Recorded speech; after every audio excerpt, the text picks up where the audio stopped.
এই খলিফা মনসুর আর একজন, উনিও ছিল অনেক বড় শাসক, প্রতাপশালী। ওনার ভয়ে মানুষ থরথর করে কাঁপত। ওনার সামনে কথা বলার কারো সাহস ছিল না। তো মৃত্যুর পূর্বে হঠাৎ করে লাস্ট টাইমে ওনার নাকের মধ্যে এসে একটা মাছি বসছে।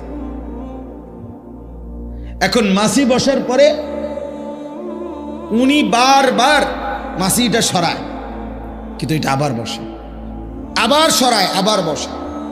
সকল ব্যক্তি মিলে চেষ্টা করছে উনার পাইক পেয়াদা খাদেম খুদ্দাম, মাগার মাছি এটা থেকে সরেন।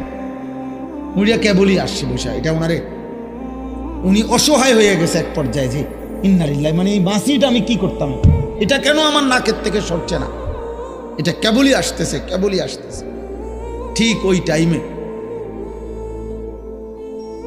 একজন বড় বুজুর্গ, তাউস ওনার নাম, ওই যুগের ওই বুজুর্গ ওনার দরবারে আসছে ওনার সাথে সাক্ষাৎ করতে কোনো কাজে।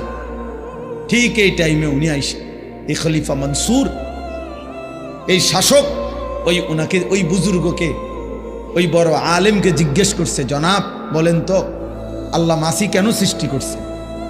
মানে ওনার হলো মনের কষ্টে এটা উনি বলছে আর কি, যে লিমাদা খালাকাল্লাহু আয-যুবাব, আল্লাহ তাআলা কেন মাছি সৃষ্টি করলেন?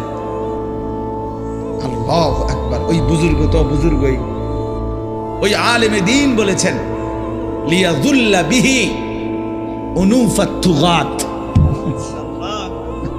বলছেন আল্লাহ তাআলা মাছি সৃষ্টি করেছেন অহংকারী বাদশাদের নাক বেইজ্জতি করার জন্য, অহংকারী শাসককে অপমানিত করার জন্য।